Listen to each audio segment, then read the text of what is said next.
나 몰래 대출을 받은 남편에게 너무 화가 나요. 2022년 6월 10일 밭에 액비 뿌리기. 급료 증문즉설. 안녕하세요. 두북 수련원의 아침이 밝았습니다.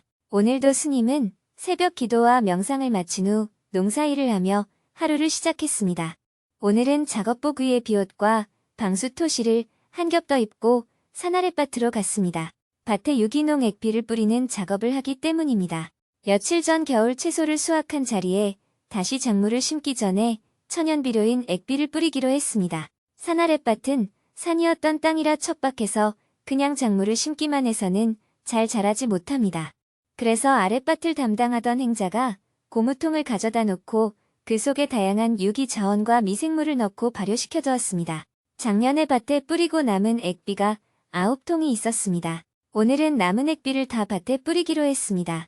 뚜껑을 열자 액비에서 시큼한 냄새가 코를 찔렀습니다. 아이고, 냄새야.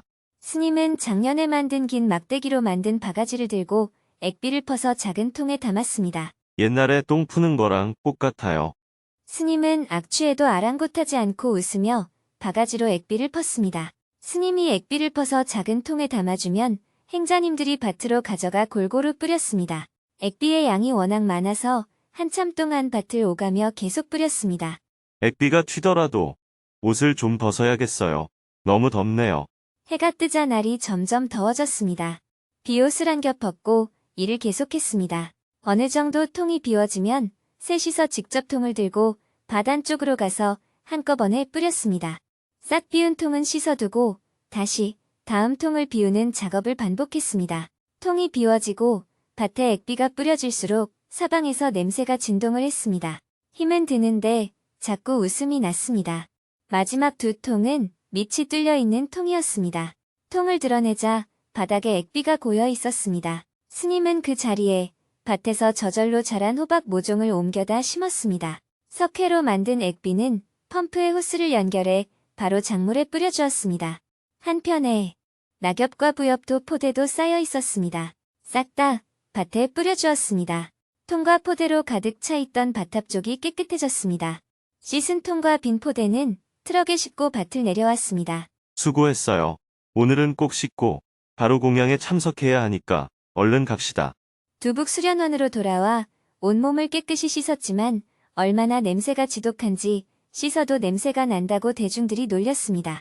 한바탕 웃고 9시부터 바로 공양을 시작했습니다. 차식색 향미, 상공시방불, 중공재현성, 하급 군생품. 식사를 마치고 대중이 스님에게 한 말씀을 청했습니다. 스님은 농사와 관련해 이야기했습니다. 오늘 아침에 산아랫밭에 액비통을 모두 비웠습니다. 통이 크니까 옮기고 퍼나를 때 너무 힘들었어요. 액비통을 한 군데에 모으지 말고 모서리마다 분산해서 놓아서 걸음을 줄 때 힘이 덜 들도록 연구를 좀 해보면 좋겠습니다. 올해는 가을에 나비장터를 할 때 김장축제를 할 수 있게 배추와 물을 많이 심읍시다. 비닐하우스 한 동에도 배추를 심어서 겨울에도 배추를 계속 먹을 수 있으면 좋겠고요. 배추는 가능한 한 두둑을 좁게 해서 한 줄씩만 심는 게 좋습니다. 너무 베게 심으면 무름병이 생겨요. 바로 공양을 마친 후 10시부터 찾아온 보살님과 차담을 나누었습니다. 차담을 마치고 낮에는 뙤약볕을 피해 원고 교정 업무를 보았습니다. 해가 질 무렵 스님은 다시 작업복을 입고 농사일을 시작했습니다. 텃밭에 구석구석 맨드라미가 잘 번식해서 자라고 있었습니다. 삽으로 맨드라미를 뿌리째 퍼와서 화분에 옮겨 심기로 했습니다. 화분에서 양분을 많이 먹고 쑥쑥 자랄 수 있게 거름이 섞인 흙을 함께 화분에 담아 주었습니다. 뿌리가 달려있는 것은 모두 골라서 화분에 담았습니다. 이 많은 화분들을 만들어서 어디에 사용할 것인지 궁금했습니다. 6월 18일과 19일에 나비장터를 할 때 대중들에게 주려고요. 화분을 나눠주면서 가난한 어린이를 돕는 것은 꽃밭에 꽃을 심는 것과 같습니다. 하면서 JTS 후원금을 받아도 좋을 것 같아요. 스님은 웃으며 정성껏 화분을 하나씩 만들었습니다. 마지막에 크기가 아주 작은 것들은 모종판에 모두 이식을 한 후 맨드라미 화분 만들기를 끝냈습니다. 국화도 나비장터에 냅시다. 이 국화는 제가 100% 삽목하고 키운 거예요. 스님이 직접 키운 것이라고 하면 인기가 너무 많을 것 같은데요. 얼마 전에 연수원에 보내려고 국화 삽목을 많이 해놓았습니다. 모종판을 꺼내 뿌리가 얼마나 자랐는지 확인해 보았습니다. 우와, 한 달 사이에 뿌리가 정말 많이 자랐어요. 줄기를 꺾어서 모종판에 꽂아만 두었는데 벌써 흙 속에 뿌리를 잘 내렸습니다. 스님은 모종삽으로 국화를 하나씩 퍼서 화분으로 옮겼습니다. 국화는 줄기 하나에 꽃이 많이 피어요. 꽃집에서 파는 것도 줄기 하나에서 그렇게 많은 꽃을 만드는 겁니다. 삽목에 성공한 모종을 다 옮겨 심었는데도 화분이 아직 많이 남았습니다. 연수원에 가져다 주려고 했는데 이번에 나비장터에 내면 연수원에 보낼 국화를 다시 삽목해야겠어요. 10월 말에 연수원에서 세계참여불교대회가 열리기 때문에 꽃밭을 만들기로 했습니다. 꽃밭에 가을에 피는 국화가 많이 필요해서 스님은 틈나는 대로 국화 모종을 만들고 있습니다. 곧바로 스님은 화단에 가서 국화 줄기를 더 많이 잘라서 대야에 담아왔습니다. 모종판에 다시 흙을 붓고 국화 줄기를 꽂았습니다. 저녁 예불 시간이 다 되어 오후 울력을 마쳤습니다. 맨드라미 화분과 국화 화분마다 물을 듬뿍 주었습니다. 해가 지고 저녁 7시 30분부터는 금요 증문즉설 생방송을 시작했습니다. 오늘도 5,300여 명이 생방송에 접속한 가운데 스님이 인사말을 건넸습니다. 지난 일주일간 날씨가 좋았죠. 주말에 비가 흠뻑 왔고 기온도 많이 떨어져서 농사짓고 사는 저로서는 농사짓기에 아주 좋았습니다. 앞으로는 날이 점점 더워질 것 같습니다. 살다 보면 날씨가 좋을 때도 있고 나쁠 때도 있죠. 날씨는 내 마음대로 할 수 없기 때문에 그 날씨에 내가 어떻게 적절하게 적응하느냐가 중요합니다. 우리 인생살이도 그런 게 아닌가 하는 생각이 들어요. 대화를 시작하기 전에 분위기를 가볍게 하기 위해 스님이 농사짓는 모습을 영상으로 함께 보았습니다. 시청자들은 자연 속에서 농사짓는 스님의 모습에 평온함을 느꼈습니다. 이어서 질문을 받았습니다. 4명이 손들기 버튼을 누르고 스님과 대화를 나누었습니다. 그중 한 명은 남편이 자신 몰래 대출을 수천만 원 받았다며 화가 나는 마음을 어떻게 다스려야 할지 질문했습니다. 나 몰래 대출을 받은 남편에게 너무 화가 나요. 저는 7개월 아기를 키우는 33살 엄마입니다. 결혼 전에는 부모에게 화가 자주 났었는데 최근 들어 남편과도 많이 다툽니다. 남편이 저 모르게 부족한 생활비를 충당하려고 대출을 수천 받았는데 그때는 화가 나기보다는 함께 해결해야겠다는 마음이었습니다. 하지만 그로 인한 죄책감으로 남편이 출근 전, 퇴근 후 잠만 자고 육아도 살림도 손 놓아버렸습니다.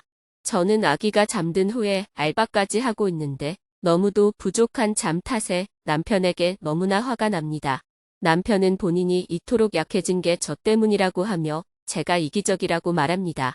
저의 높고 까다로운 기준에 이제는 맞출 자신이 없다고 합니다. 남편이 한심해 보이고 남편을 무시하는 마음이 점점 커져갑니다. 제 화는 어디서부터 오는 것일까요? 화가 어디서부터 오기는요? 본인으로부터 오죠. 그러면 아이 돌보느라 지금은 직장에 안 나가고 있어요. 직장에 나가지 않고 집에서 온라인으로 알바를 하고 있습니다. 아이 낳기 전에는 직장에 나갔어요. 네, 질문자가 직장에 안 나가면서 생활비가 부족해졌어요. 코로나로 남편의 수입이 많이 줄어서 생활비가 부족해졌습니다. 남편이 가게를 운영합니까? 강사입니다. 생활비가 부족해서 돈을 빌린 것이라면 헛된 곳에 돈을 낭비한 건 아니잖아요. 주식이나 노름해서 날린 것도 아니고요. 생활비가 부족해서 대출을 받아서 썼는데 왜 화가 납니까? 사전에 본인이랑 의논을 안 해서 화가 나는 거예요. 본인과 의논을 하면 돈이 더 생기고 의논을 안 하면 돈이 덜 생겨요. 저와 의논을 했다면 다른 방법을 썼을 것 같아요. 둘이 머리를 맞댔으면 조금 더 현명한 방법을 찾을 수 있었을 것 같습니다. 어떤 방법이 가능했을까요? 제가 돈을 빌리면 이자가 훨씬 쌌을 것 같습니다. 그럼 대출을 갚고 나서 다른 방법을 찾으면 되잖아요. 돈을 다른 곳에 써버렸다면 갈등의 조건이 되는데 대출을 받아서 생활비에 썼다면 지금부터 의논해서 다른 방법을 찾으면 될 것 같은데요. 어떻게 생각하세요? 맞습니다. 그런데 제가 당시에 화가 나서 남편에게 너는 능력이 안 되는데 좋은 남편이 되고 싶어서 거짓말까지 했다. 너는 능력도 없고 거짓말도 한다. 이렇게 말을 했습니다. 결혼할 때는 상대에게 잘 보이려고 약간씩은 누구나 다 속입니다. 왜 화장을 하고 나가요? 그것도 속이는 겁니다. 왜 굽이 높은 신을 신어요? 그것도 속이는 겁니다. 옷은 왜 잘 입고 나가요? 그것도 속이는 겁니다. 왜 데이트할 때 돈을 빌려서라도 지갑에 돈을 넣고 나가요? 그것도 속이는 거예요. 좋게 말하면 예의를 차리는 것이고 나쁘게 말하면 잘 보이려고 하는 거예요. 그렇게 남편이 잘 보이려고 하는 모습을 보고 질문자가 결혼한 겁니다. 그런데 결혼해서 세수하고 보니까 얼굴이 다르고 신발 벗고 보니까 키가 작고 옷을 벗고 보니까 몸매가 못한 거죠. 그것처럼 질문자도 깨놓고 보니까 남편의 수입이 적다는 것을 알게 된 겁니다. 그래서 지금 갈등이 생긴 거예요. 남편은 완전히 사기를 친 게 아니라 잘 보이려고 약간씩 속인 겁니다. 그렇게 안 하면 결혼이 성립이 안 되었을 거예요. 사실 그대로도 괜찮은 남자라면 그 남자가 질문자를 쳐다보았겠어요. 질문자보다 나은 여자를 쳐다보았을 겁니다. 나를 쳐다보는 남자는 내 마음에 안 들고 내가 쳐다보는 남자는 또 다른 여자를 쳐다보고 있거든요. 그래서 약간 구두의 굽을 높이고 약간 화장을 하고 약간 경력을 속여야 결혼이 성사됩니다. 지난 선거에서도 경력을 약간 속이는 것이 뉴스에 나왔잖아요. 물론 완전히 위조하면 범죄가 되겠죠. 그런데 우리는 다 살면서 약간씩은 자기를 과장합니다. 왜냐하면 욕심이 작용하기 때문입니다. 욕심을 버리고 자기를 있는 그대로 드러내고 나를 좋아하는 상대와 결혼하면 아무 문제가 없어요. 그런데 내가 좋아하는 상대를 찾아서 결혼하려고 하니까 이런 일이 벌어지는 겁니다. 남편이 특별히 잘못된 남자는 아니에요. 욕심이 과해서 이런 일이 생긴 겁니다. 만약 질문자가 이혼을 해서 애기 하나 데리고 재혼한다면 현재의 남편보다 더 좋은 남자를 구할 수 있을까요? 아니요. 가능은 하지만 확률이 매우 낮죠. 혼자 사는 길도 있는데 쉽지는 않습니다. 남편이 바람을 피웠다든지 특별한 하자가 있는 게 아니잖아요. 코로나로 인해 수입이 줄었고 아내를 실망시키지 않으려고 대출이라도 받아서 수입이 있는 것처럼 해서 속인 겁니다. 나쁜 의도로 속인 게 아니라 질문자를 실망시키지 않으려 하다 보니 속인 거예요. 솔직히 깨놓고 얘기하는 게 가장 좋았겠지만 때로는 사람이 그렇게 되지 못할 때가 있어요. 그러니 지나간 걸 자꾸 문제 삼지 말고 남편에게 이렇게 말해주면 좋겠어요.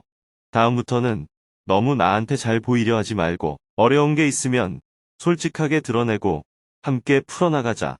지나간 건 더 이상 문제 삼지 않을게.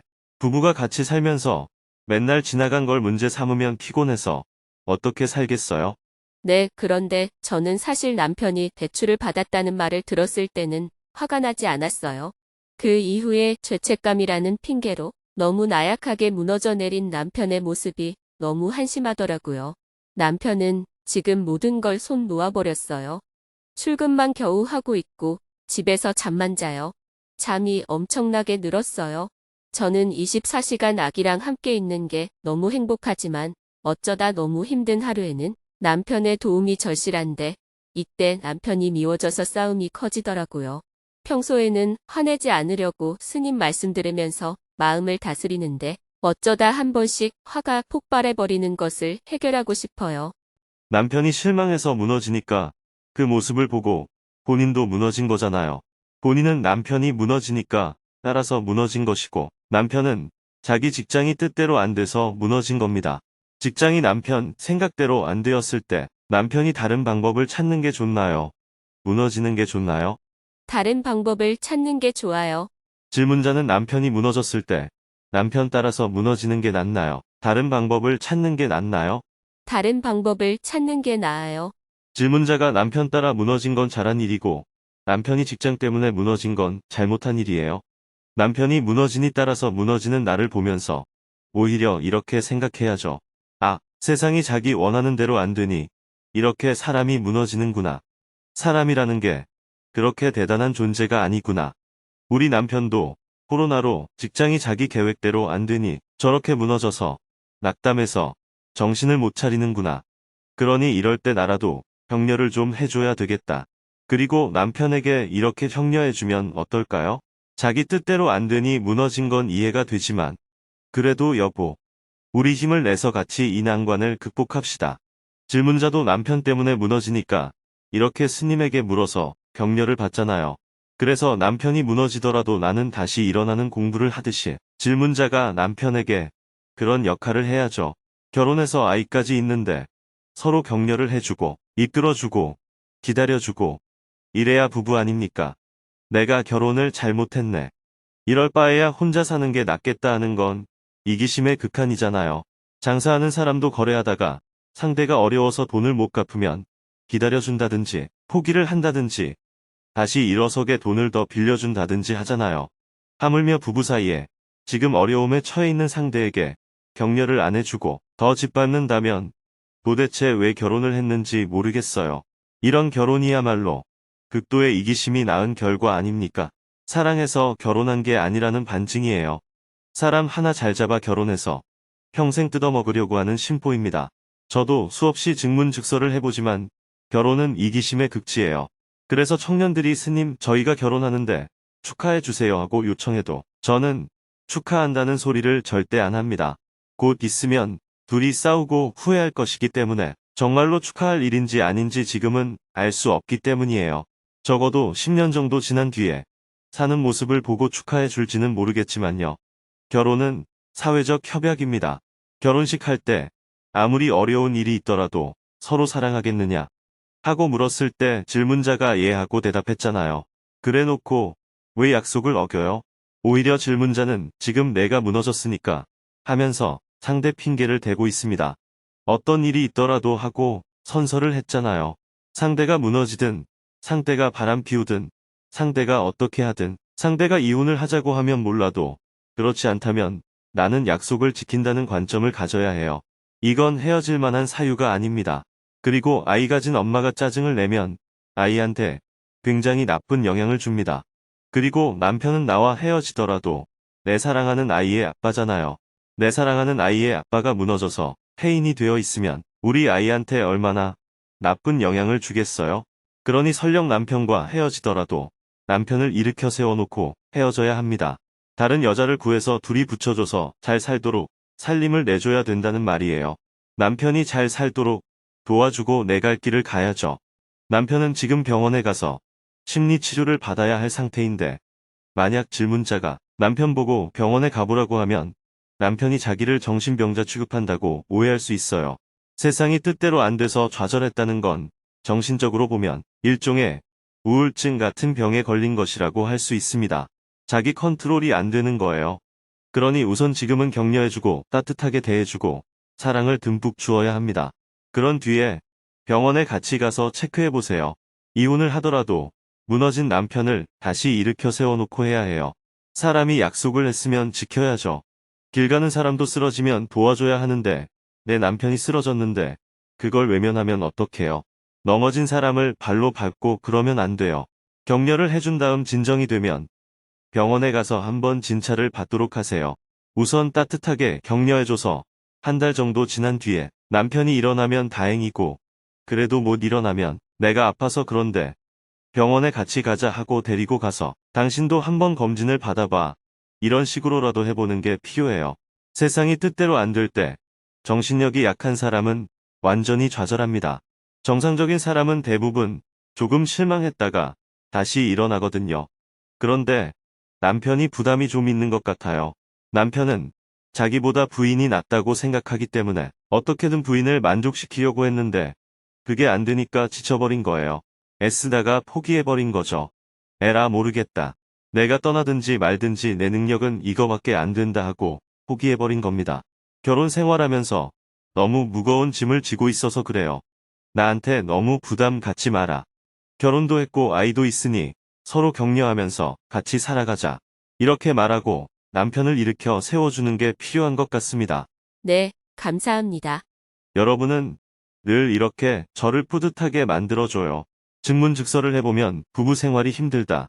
애 때문에 고생한다가 줄줄이 나오거든요. 그러면 저는 내가 혼자 살기를 잘했구나 하는 생각이 들어서 기분이 좋습니다. 야고르지요. 약을 팍팍 올려야 여러분이 정신을 좀 차려요. 여러분도 행복하게 살아서 스님이 나도 장가 한번 가볼 걸 그랬나. 이렇게 부러움을 느끼도록 인생을 한번 살아봐요. 본인이 선택해놓고 왜 후회하면서 살아요? 결혼해서 살면서 왜 혼자 사는 사람을 부러워해요? 사람으로 태어나서 왜 새를 부러워하고 다람쥐를 부러워해요? 다람쥐가 사람을 부러워해야죠. 혼자 사는 사람이 둘이 사는 사람을 부러워해야지. 둘이 살면서 혼자 사는 사람을 왜 부러워해요? 각자가 자신의 삶을 온전하게 살아야 합니다. 늙은이는 늙은 게 좋은 줄 알고, 젊은 사람은 젊은 게 좋은 줄 알고, 결혼한 사람은 결혼한 게 좋은 줄 알고, 아기가 있으면 아기가 있는 게 좋은 줄 알아야 해요. 그래야 자기 삶이 떳떳하고 당당해집니다. 왜 늘 남을 부러워하고 자기를 하찮게 여기나요? 그게 바로 본인을 괴롭히는 행위예요. 자기가 자기를 괴롭히는 건 어리석은 행위입니다. 이외에도 다음과 같은 질문이 있었습니다. 저는 직장에서 근로자 관리 업무를 하고 있습니다. 처음에 근로자 처우 개선을 할 때는 마음이 괜찮았는데 지금은 근로자들의 여러 가지 요구가 더해지면서 힘이 듭니다. 어떡하죠? 저는 바람기가 많습니다. 연애하는 것이 좋습니다. 나를 사랑한다는 말이 늘 듣고 싶고 콩닥콩닥하는 즐거움을 늘 따라갑니다. 이 업식을 고치고 싶습니다. 남편은 저한테 돈 일전도 못 벌어오는 주제에 하면서 제 자존감을 갉아먹는 말들을 서슴없이 내뱉습니다. 어떻게 해야 더 이상 남편한테 휘둘리지 않을까요? 대화를 다 마치고 나서 스님이 질문자들에게 한 줄 소감을 물어보았습니다. 무너져버린 남편에 대한 실망감을 토로한 질문자도 소감을 이야기했습니다. 스님 말씀을 듣고 보니 남편이 자신이 처한 상황을 본인의 언어로 저에게 말했다는 것을 깨달았습니다. 제가 어리석어서 그걸 이해하지 못했고 스님의 말씀을 통해서야 남편이 무슨 말을 하고 싶었는지 깨달을 수 있었습니다. 서로의 말에 귀 기울여주고 힘이 되어주는 부부가 되겠습니다. 감사합니다. 스님의 말을 잘 이해한 질문자를 향해 스님이 웃으며 한마디 덧붙였습니다. 잘하셨어요. 마음이 예쁘네요. 그렇게 해서 사는 데까지 살아봐요. 헤어지는 건 언제든지 할 수 있어요. 복잡하게 소송을 걸 필요도 없어요. 너 혼자 잘 살아라 하고 그냥 나가버리면 끝이에요. 그게 아니라 같이 살겠다고 한다면 서로 격려하고 재미있게 살아야죠. 생방송을 마치고 나니 밤 9시가 훌쩍 넘었습니다. 오늘도 긴 하루였습니다. 내일은 천일결사 기도를 생방송하고 행복시민들을 위한 역사 특강을 할 예정입니다.